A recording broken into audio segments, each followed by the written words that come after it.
My friends, I am so excited to share words of Torah with you today. For those of you who don't know me, I love Torah. And truly one of its magic is that every time you read Torah, something new jumps out. Something new is different. And this week, I saw something that I had never seen before, and I'm just so excited to see what you think about it. You're going to love it, right? You're going to love it. You're going to love it. This week's Torah portion is Vayeshev.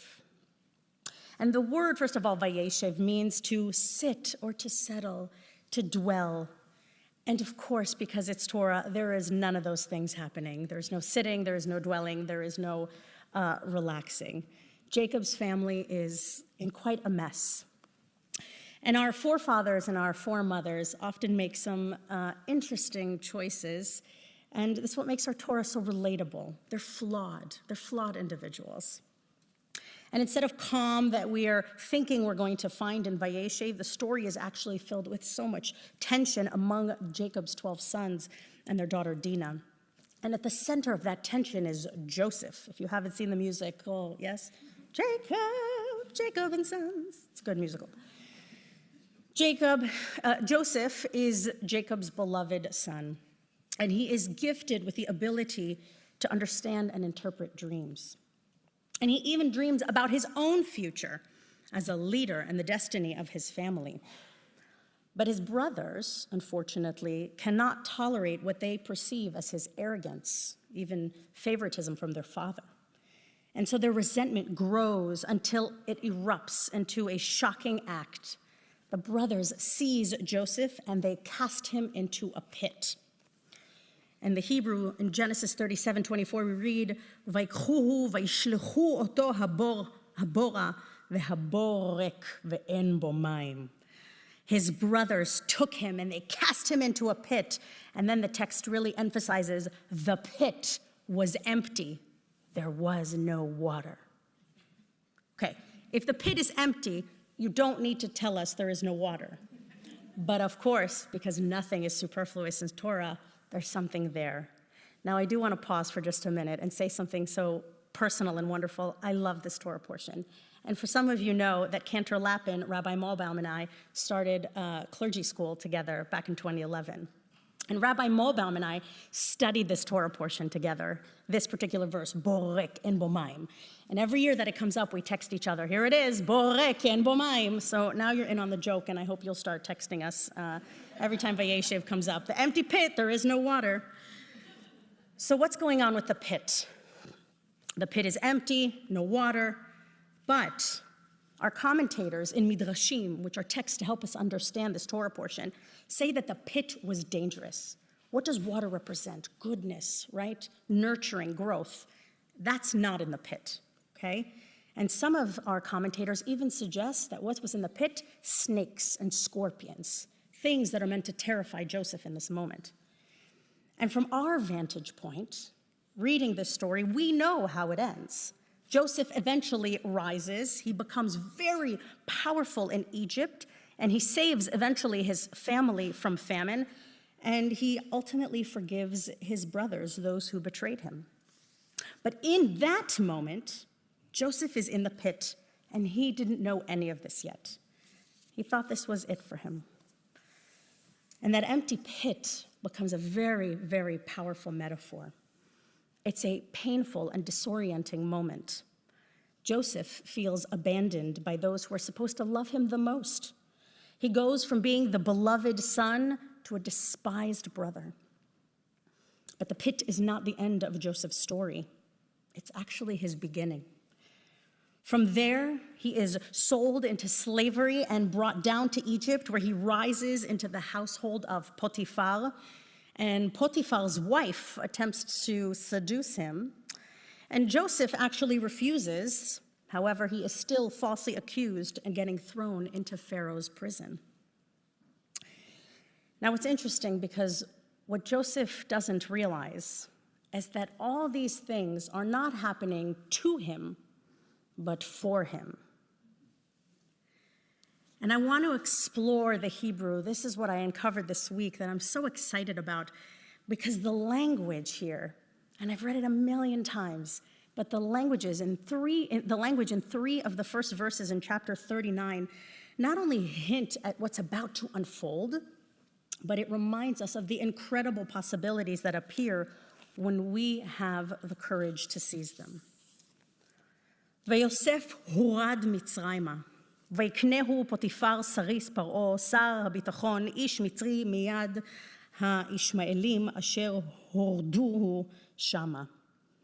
When Joseph was taken down to Egypt, Potiphar, a courtier of Pharaoh and an Egyptian official, brought him from the Ishmaelites down there.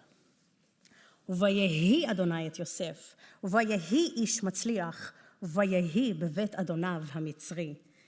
Adonai was with Joseph in this moment. And Joseph was a successful man, and he stayed in the house of his Egyptian master. וירא אדוניו כי אדוני איתו, וכל אשר הוא עשה אדוני מצליח בידו. And when his master saw that Adonai was with him, and that Adonai lent success to him, and everything he undertook, Potiphar took notice. So I want to break down a few words. Vayosef horad mitzrayma. Joseph is taken down to Egypt. Okay? It's not just about geography in this moment, although it is geography. But Mitzrayim, going down to Egypt, is a state of mind. It's a spiritual place to be. It's a bad place to be. And I don't know if you're familiar with this, so I brought a prop. This is the word, anyone know? Mitzrayim. Very good, everyone. Mitzrayim in Hebrew means Egypt. Now, I color-coded it because the word tsar sits in the middle of the word Mitzrayim. And the word tsar in Hebrew means narrow. You're in a negative place. And this narrowness is divided by this other word, maim. What is maim? Water. So Mitzrayim, Egypt, for the Jewish people in Hebrew, in our language, represents a narrow moment, a narrow place in water. Not just physical water, but goodness, spirituality, nourishment. So when we are in this metaphorical place of Mitzrayim, when we are in Egypt, it is not just associated with slavery, which of course was a horrific experience for our people, but it's trying to find the water, the nourishment, the spirituality, the godliness in a narrow place. The hardest place to find your spirituality, when you're down in the dumps, the worst place. So we get this beautiful description that he is taken downward, right? Geographically and spiritually. And then the verse ends with, Holduhu shama. Again, they repeat. Whenever we see in the Torah a word repeating itself, it's a big red flag saying, we're telling you something. And it's not because the grammar's bad. The grammar, delicious in Torah, there's no problems. There's some problems, but that's not the point. Twice we hear he's going down. So the Torah is setting us up. He's in a very, very bad place spiritually. And then the next verse, very interesting as well. I'm going to read it again in Hebrew because it's got a pad. Vayehi Adonai et Yosef, vayehi ish matzliach, vayehi beveit Adonav hamitzri. Vayehi, vayehi, vayehi. Which means, and he was. But why would the Torah, again, this is the next verse. More grammar problems? No. Vayehi is this idea of becoming. Joseph is becoming in this moment, and we are witnessing it as the readers. Vayehi Adonai et Yosef. And God, Joseph is becoming to be with God. It doesn't sound so weird in Hebrew. Joseph is becoming to be with God in Egypt. The Torah is telling us God is with him in this horrible moment. Vayehi ish matzliach. And he will become and is a successful person. Matzliach. Vayehi bevet Adonav hamitzri. And yet, he is still in this house of this Lord of Potiphar. All of this is to say, he's in this terrible place. He is successful. He doesn't know it yet. and God is with him. So we have this transition from verse 1 to 2 that's telling us he's in a horrible place. But don't worry, he is successful and he will be good because God is alongside with him. And then verse 3 comes. Vayar Adonav ki Adonai ito. Vayar is one of these words that is so, it literally means to be or to see, but it comes with this epiphany. Right? It comes with something that is awesome, right? Full of awe. Vayar Adonai ki Adonai. And Potiphar and the Egyptians that are holding him captives, they see there's something with this guy. He has this other godliness that they don't understand. There's something there. This is huge. Because as a reminder, Pharaoh's God. Pharaoh is the guy. And for Pharaoh and his right-hand people to recognize that this Joseph, who's in jail, has a godliness about him, has something that is accompanying him, major. Great, right? It's great. Okay, I wanted to take apart the words a little bit, and maybe we'll study this so you can see the words with me next time, but it's so incredible how much we unpack from just 3 verses, and they're so short.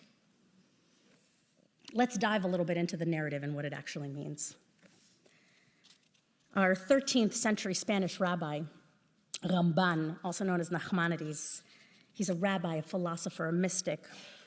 He suggests that Joseph is with God and God is with Joseph the entire time, even in the pit.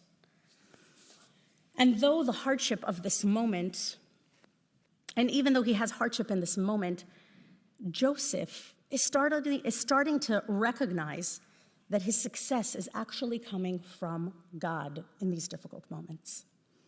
He is able, in that moment of hardship and difficulty, to define himself, redefine himself through the hardship. And this is very different than the Joseph from the beginning of the story who thought that he really was God's gift to the world, certainly to his father Jacob. At the beginning of the story, we encounter a Joseph that's living on cloud 9. He's the golden child. He's favored by Jacob, wrapped in this special coat that was given to him by his father, emboldened by his dreams that place him above everyone else. And he speaks with confidence of someone who has never actually known hardship, assuming that the world would bend towards his gifts. But that illusion shatters very quickly in the pit. The sale into slavery and that lonely descent into Egypt, they strip away everything he thought he knew. And only then does Joseph begin the long journey of discovering who he truly is, and more importantly, who he is capable of becoming. The pit, the concept of the pit, is so relatable. The moments of loss that we experience, of illness, of betrayal, of disappointment, of injustice. There is no shortage of pits in our world. And when we are there, we too do not see the future. We don't know if there will be a resolution or any kind of restoration. The story of Joseph helps us to see that the pit always has the possibility of being a beginning. That period of darkness can be the seedbed of a new and greater purpose. But that shift that we must make from despair to meaning, from victim to survivor, requires something important. A surrender. Not a losing surrender, not a giving up kind of a surrender, but a humble surrender. Understanding that we never see the whole picture. We're human beings. We only experience the now. And we have this illusion that we have control over our future. We don't. This week, like many of you, I had the enormous privilege of hearing from former hostage Eli Sharabi. He was stolen on October 7th, 2023, and he was held in tunnels with almost no food, no clean air, daily humiliation and torture for 491 days. He experienced horror beyond what most of us can imagine. Yet when he was released, he described himself not as Eli the victim, but as Eli the survivor. He later reflected, even when someone takes away almost everything, freedom, dignity, comfort, there is one thing they cannot take: the freedom to choose one's attitude, one's inner response. And I want to just remind everyone that when Eli was released from captivity, that is when he learned that his wife Lian, his two daughters Noya and Yahel, and his brother Yossi were murdered on October 7th.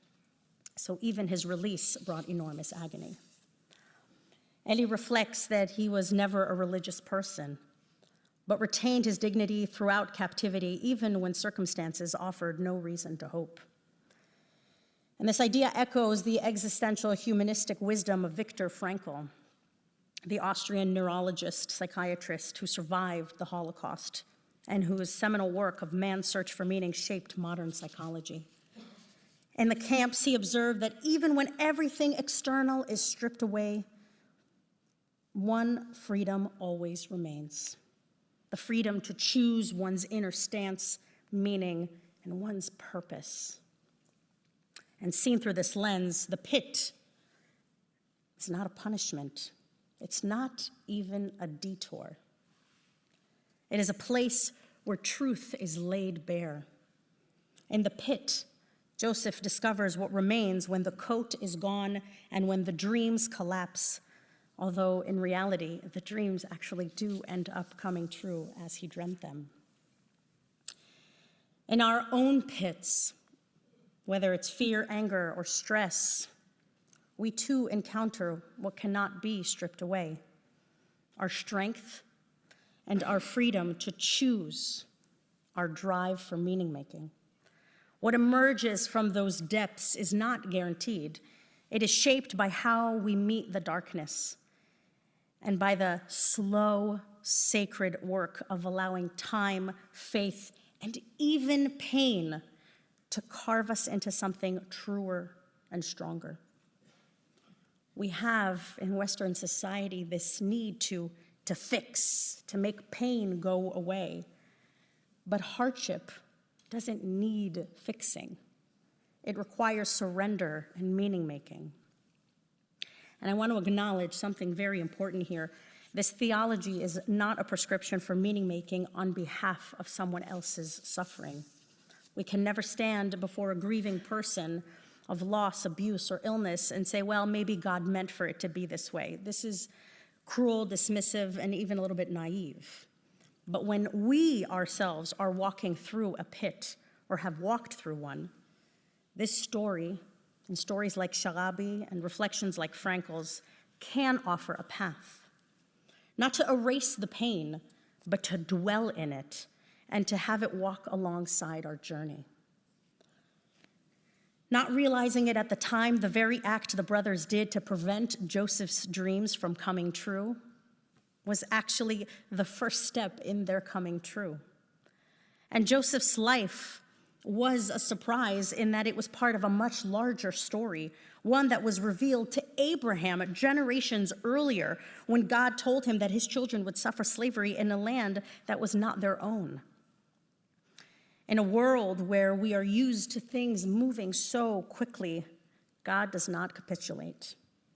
God works on a timeline that is not linear in a way that we understand time. As an imperfect human being, I cannot begin to understand God's enormous mystery. That's the wrong question. The right question is, how do I learn to surrender what I cannot control and partner with God in such a way that will welcome my opportunities for growth? With surrender, we don't give up. We actually widen our empathy and create space for seeing something differently. We can always choose how to respond and ask ourselves the very real question in moments of pain: what do I have to learn here? Turning the finger inward. And perhaps in time there might emerge a new purpose, a new strength, even if we cannot see it yet. If we can hold that possibility, if we can trust that God works hidden but not absent, that our past does not always define our future, that our pain is a bridge to compassion, then maybe we can begin to embrace our own pits, not as places of shame or fear, but as places where God might be quietly preparing our next chapter. And so I pray that when we walk in darkness, we find the small spark of light of faith to say, this is not the end of my story. It's the start of something new. Shabbat shalom.